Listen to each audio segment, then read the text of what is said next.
Gracias por continuar con nosotros. Como anunciáramos hace un momentico, en escena don Julio César de la Rosa, quien es un verdadero luchador por la transparencia, por el combate a la corrupción, en contra de la impunidad. Bienvenido, patrón, a este espacio. Buenos días. Buenos días, gracias. Feliz Navidad para todos. ¿Cuándo es la Navidad? ¿Cuándo es la Navidad? El 25.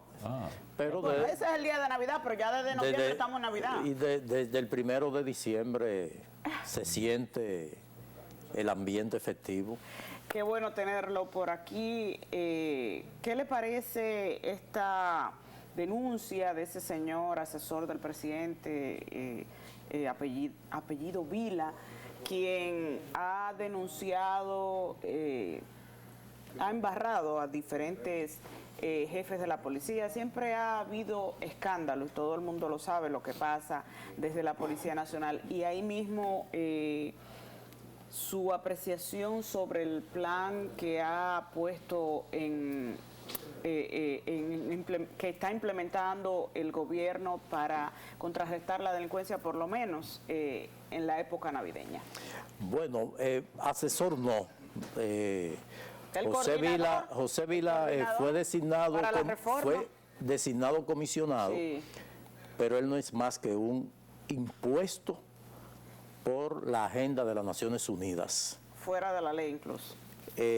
Dicho sea de paso, Pepe Vila, como se le conoce popularmente, pues viene trabajando desde hace tiempo a través de las Naciones Unidas con lo que son las reformas de la policía, no solamente en el caso de la República Dominicana, sino también en otros países de África y Centroamérica, siendo Honduras de los países en donde más reciente tuvo la presencia de Vila, pero obedece precisamente a ese esquema de las Naciones Unidas que ha fracasado en todas las misiones de reformas policiales y sobre todo de las misiones que ha encabezado y que ha promovido, como fue la de la MINUTAH en Haití.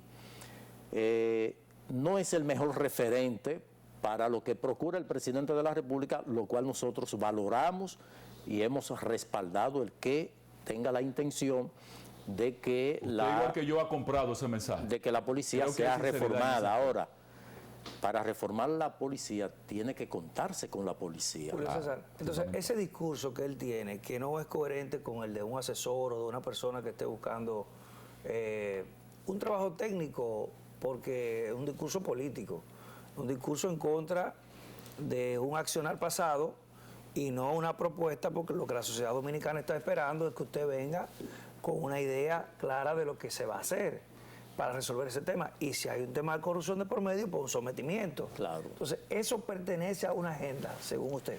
Mira, lo primero es que cuando se hacen manifestaciones como la que hizo él el pasado día 1, en el marco precisamente del cierre de un seminario que se hizo sobre seguridad ciudadana, del cual yo participé en su inauguración, y traer a colación lo que es un secreto a voces. O sea, él no ha dicho nada nuevo, pero lo que pasa en la policía ocurre en todas las instituciones en el pasado y todavía sigue ocurriendo, producto de un modelo que nosotros heredamos desde el descubrimiento de corrupción, que es precisamente lo que uno ha tratado de hacer aportes para controlar la corrupción, porque ni siquiera se va a lograr erradicar. Lo mismo ocurre en países de Europa, en países del norte, Estados Unidos, en toda la corrupción está presente en todas las instituciones, entonces hay que hacer el esfuerzo para atacarla. Entonces, cuando se habla de esa forma de los exdirectores de policía, tú estás hablando de la institución. Entonces, para reformar la policía, las medidas que se han tomado, pues evidentemente forma parte de ese proceso, aunque no ha habido efectividad en lo que es la identificación de los factores que inciden para la generación de la delincuencia y de la violencia. Porque la policía que tenemos, la policía que está, es la policía que nos hemos forjado y es la que hemos tenido, pero esa policía que cuando se necesita de la presencia de una autoridad está ahí hasta para organizar la entrada a un espectáculo. Entonces tú no puedes reformar la policía sobre la base de excluir los policías. Dejarlos a y ellos de fuera. desconocer totalmente lo que ha hecho la policía Exacto, hasta ahora, sí. porque la policía tiene muchos oficiales, tiene mucho conscripto, tiene muchos oficiales subalternos que están en la mejor disposición, y eso lo ha puesto en evidencia que cuando se han planteado reformas no ha sido opuesta, se inserta en ello. Señores, hace tal vez 20, 25 o 30 años, tú decirle a un oficial de la policía que tenía que ir a hacer el curso del diplomado de Estado Mayor, que deben hacerlo desde que comienza el grado de oficial superior en mayor, y eso era impensable. Tú no le podías decir que tenía que ir a...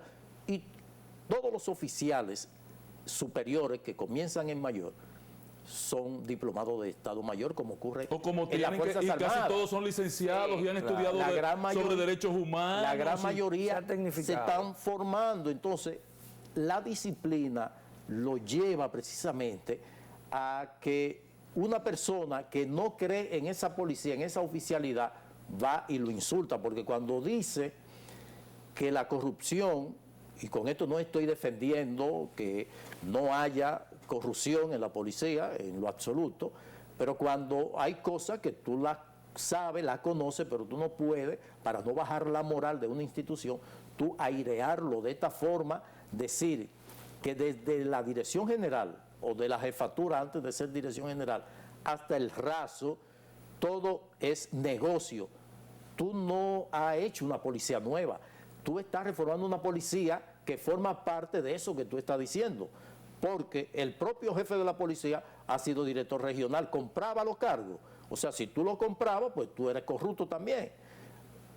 Quien ha propuesto el plan que se ha anunciado sobre la seguridad por cuadrante, eso no es nada nuevo. La policía, inclusive la división geográfica, está concebida para eso. Por eso que el Partido Reformista fue la única institución que se estructuró sobre la base de la división geográfica del Estado Dominicano con los cuarteles, y por eso los destacamentos son cuarteles, porque va a operar un cuartel en esa En función de la demarcación delimitación, en geográfica. esa demarcación Correcto. geográfica, porque se concibió para eso.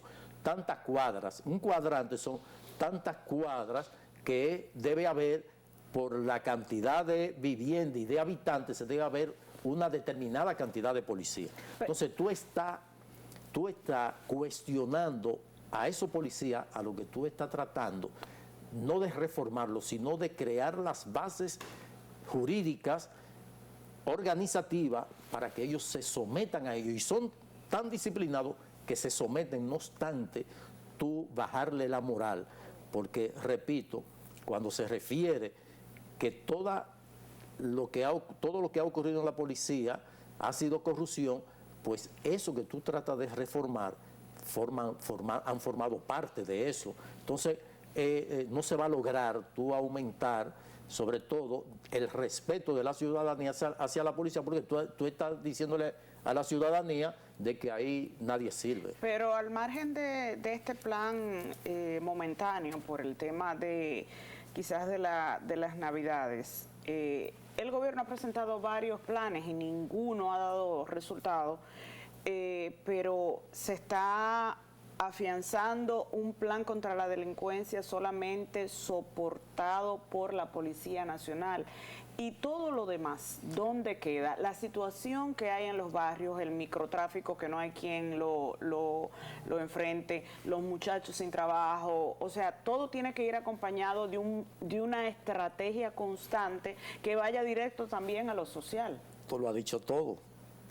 Tú no puedes procurar reducir la delincuencia y la violencia, que son dos elementos totalmente diferentes, pero que tienen Uno va al mano del vinculación, otro, sí. sin irte a atacar los factores que la generan.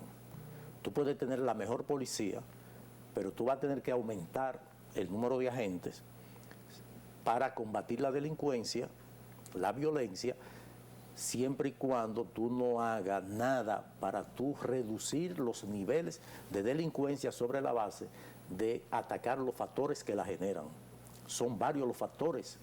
Es una situación multifactorial.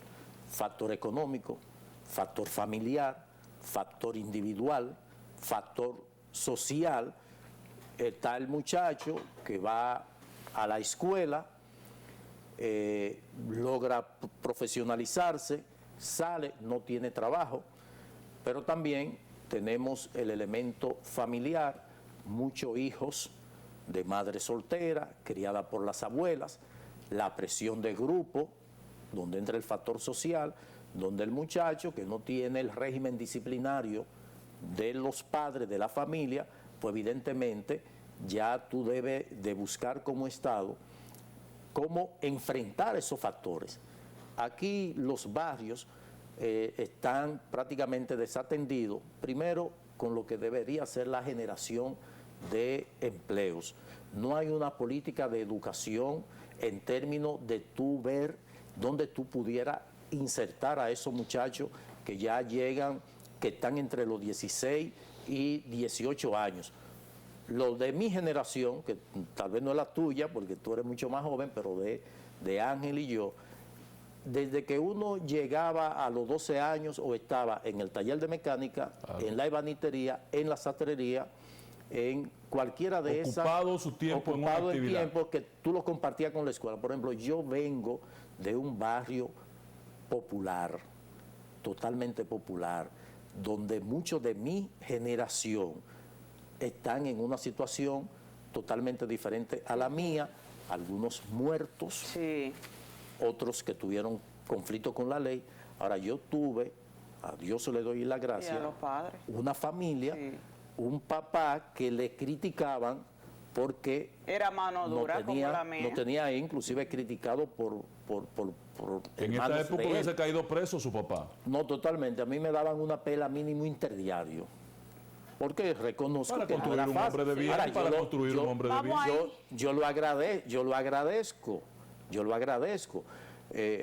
Y hoy mi padre tiene 97 años y se siente orgulloso de su hijo y de lo que él hizo para eso. Y mirando su proceder y lo que ha pasado en el barrio, ¿verdad? Con los otros. Evidentemente. Mucho más. Entonces, en un barrio que yo le decía a un amigo que hoy día es funcionario Pues ya, no es amigos. del alto nivel, así mismo Ya no es no amigo. somos amigos, de alto nivel, que Ángel yo le le pasó dije, eso con varios. que yo le decía, mira, antes nosotros buscábamos un empleo, nos pedían la dirección y yo recuerdo que yo daba la dirección de un tío que vivía en el Ensanche La Fe, porque no podía poner la dirección de donde yo nací, me crié.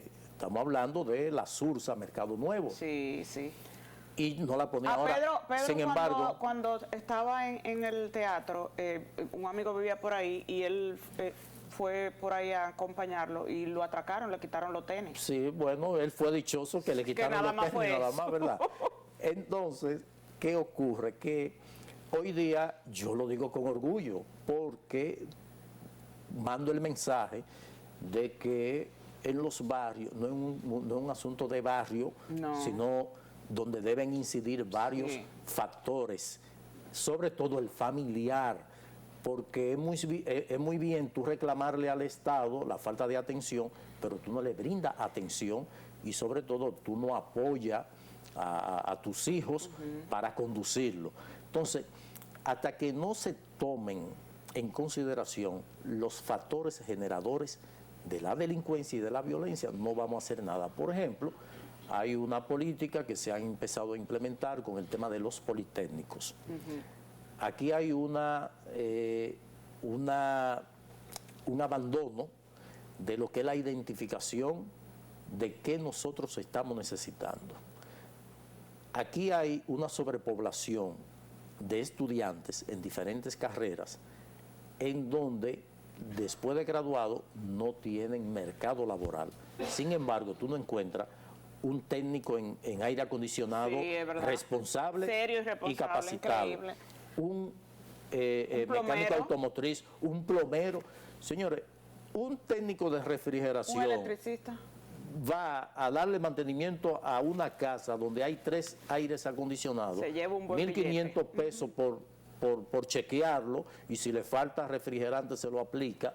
1.500 son 4.500 pesos. Imagínate que En él un tenga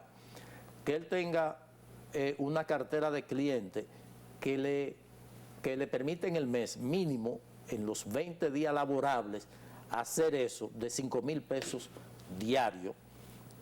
Estamos hablando de que perfectamente esa persona puede generar 100.000 100.000 pesos. Ahora, tú tienes la universidad llena de estudiantes de medicina, Sí. de derecho, Contabilidad. y contabilidad, Las carreras, administración. Entonces, el Estado tiene que diseñar Compitiendo entre políticas, sí por pocas porque plazas. no hay mercado. Entonces, el Estado, la administración debe diseñar planes para ir hacia esos sectores vulnerables donde hay un crecimiento desproporcional.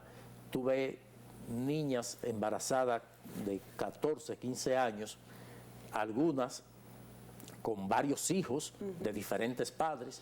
Ahí debe entrar la política de salud Sí. del Estado, y sobre todo esta situación que se da de no respaldar con los empleos con las actividades recreativas. Tú vas, por ejemplo, a el ensanche Capotillo, que ahora está muy de boga por los teteos de la 42. La 42. La 42 era una calle que yo la caminaba con frecuencia porque tenía compañeros, aunque no era de la zona, es próximo a mi zona, pero tenía compañeros del liceo y todo eso. Por ahí tú no encuentras una cancha. O sea, no hay una cancha. En el Simón Bolívar, Multiuso. Peña Gómez hizo una cancha en la Cañada que permitía que del Simón Bolívar y la Cañita fueran a practicar ahí. O sea, tú no encuentras una cancha donde debe haber No, la ya actividad deportiva ya realmente ha colapsado. No es no llama la atención de nuestra juventud. Pero habían clubes de tiene- baile también, No, que bueno, Mangulina.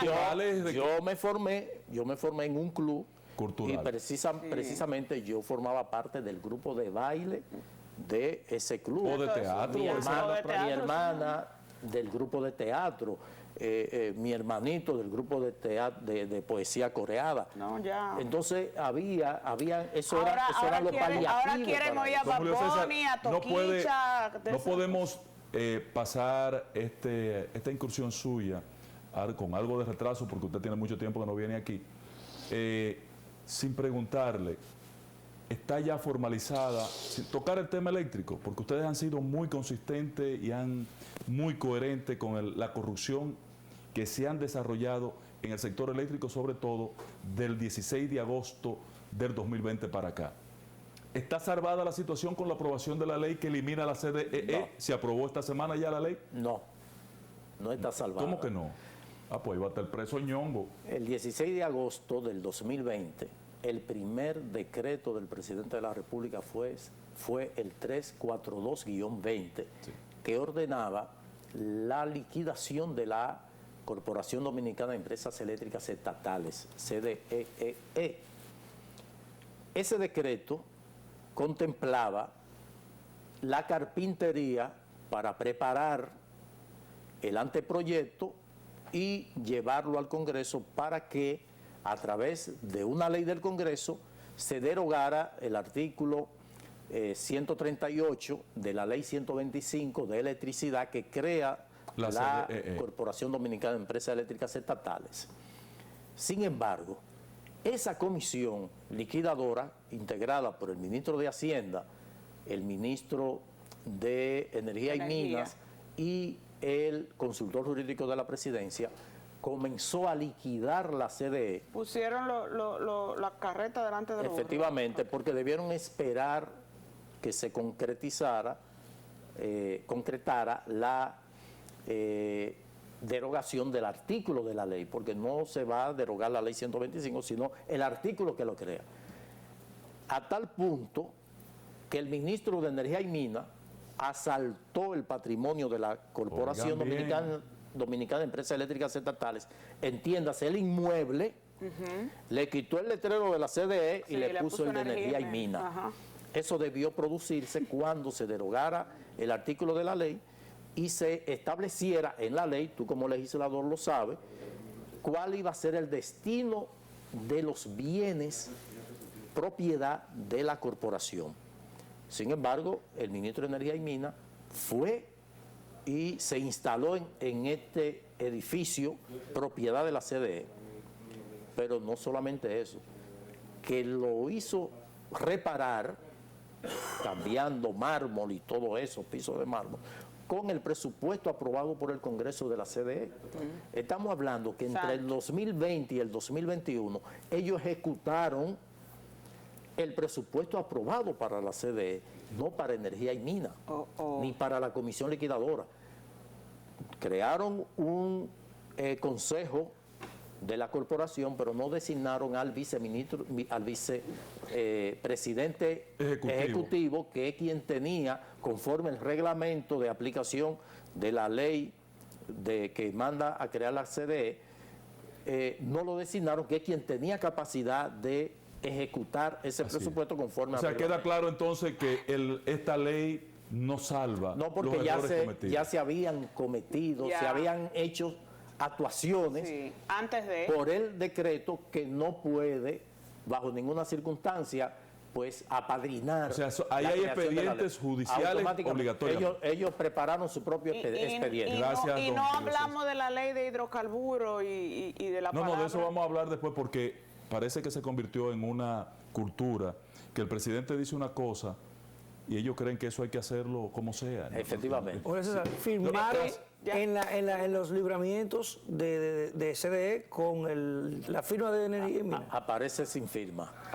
Sí. Hasta agosto del 2020. La atención hasta agosto del 2020 aparecía el vicepresidente ejecutivo firmando. Eso pasó por compra, pasó por... Sí. No, ellos han hecho de todo, porque ellos vienen comprando para Punta Catalina el carbón y todo eso. Gracias, don Julio César. Tiene que estar más frecuente con nosotros, patrón. Así será. No nos borre de su fan. Señores, para María de los Ángeles, para Jorge Minaya, para mí es un gran placer haber estado con ustedes. Gracias a don Julio César por esta interesante intervención. Estoy con él en el tema de la policía.